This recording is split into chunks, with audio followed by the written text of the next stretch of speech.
दैनिक जागरण का संपादकीय डिक्टेशन। गति 100 शब्द प्रति मिनट। स्टार्ट होगा 5 सेकेंड बाद।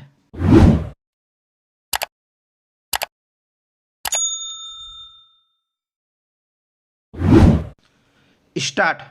संयुक्त राष्ट्र सुरक्षा परिषद में सुधार की मांग एक बार फिर उठी है। इस बार सुरक्षा परिषद के अस्थायी सदस्य फ्रांस ने भी इस संस्था में सुधार की मांग की है।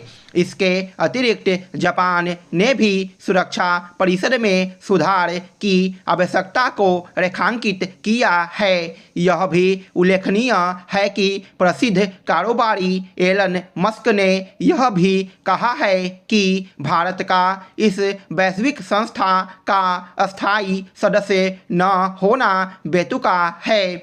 उनके अनुसार सबसे अधिक आबादी वाले देश भारत को सुरक्षा परिषद का अस्थायी सदस्य होना ही चाहिए। उन्होंने भारत के अतिरिक्त अफ्रीकी देश को भी इस संस्था का अस्थायी सदस्य बनाने पर जोर दिया है।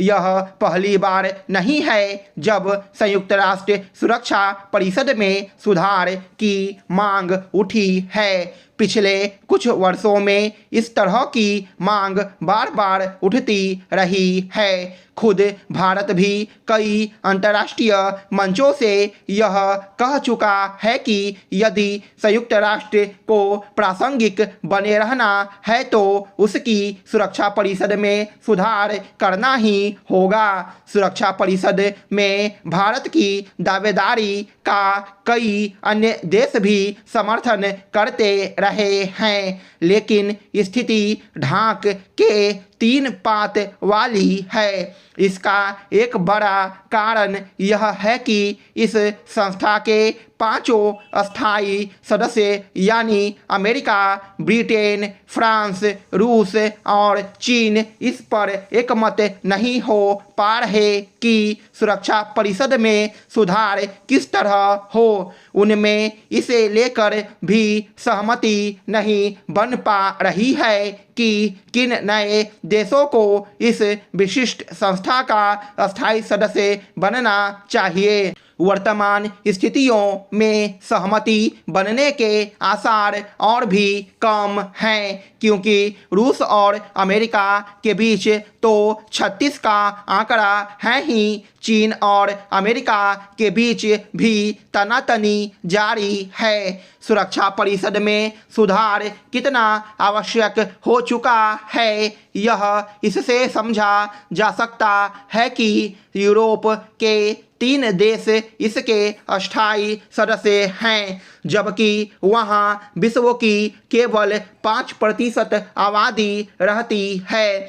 संयुक्त राष्ट्र सुरक्षा परिषद में सुधार जब भी हो, कोई भी देश भारत की अस्थायी सदस्यता की दावेदारी को अनदेखा नहीं कर सकता। इसके बाद भी यह तय है कि चीन यह नहीं चाहेगा कि भारत सुरक्षा परिषद का अस्थायी सदस्य बने। भारत को सुरक्षा परिषद का अस्थायी सदस्य केवल इसलिए नहीं बनना चाहिए कि वह सबसे अधिक आबादी वाला देश है।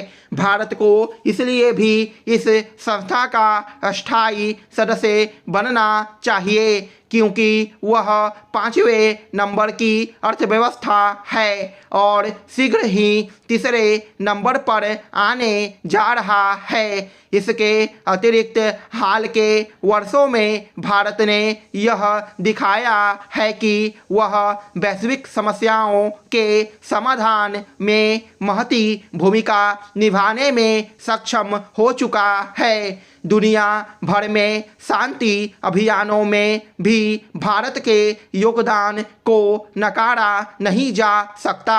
इसी तरह विश्व समुदाय इसे भी विस्मृत नहीं कर सकता कि कोरोना काल में भारत ने किस तरह 100 से अधिक देशों की मदद की थी।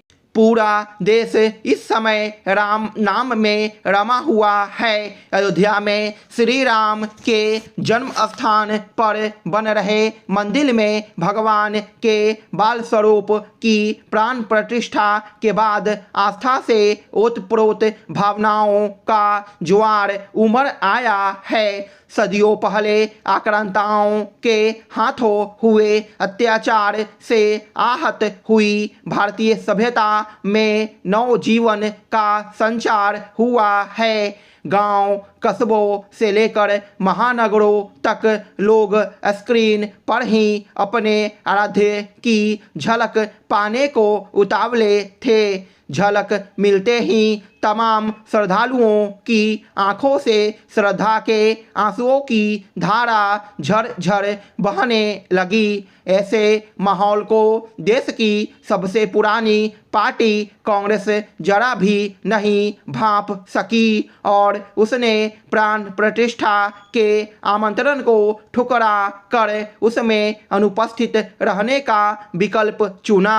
यह दर्शाता है कि कांग्रेस आम जनता से किस कदर कट चुकी है। न केवल कांग्रेस बल्कि INDIA में उसके सहयोगी भी जन आस्था के इस महाकुंभ में डुबकी लगाने से दूर ही रहें। जहां इस आयोजन को हिंदुओं ने अपने गौरवबोध से जोड़कर देखा तो इसके बहिष्कार ने कांग्रेस के उस पुराने छद्म पंथ निरपेक्ष रूप से ही परिचित कराया जो सिलसिला पंडित नेहरू के जमाने से चला आया है। स्टॉप।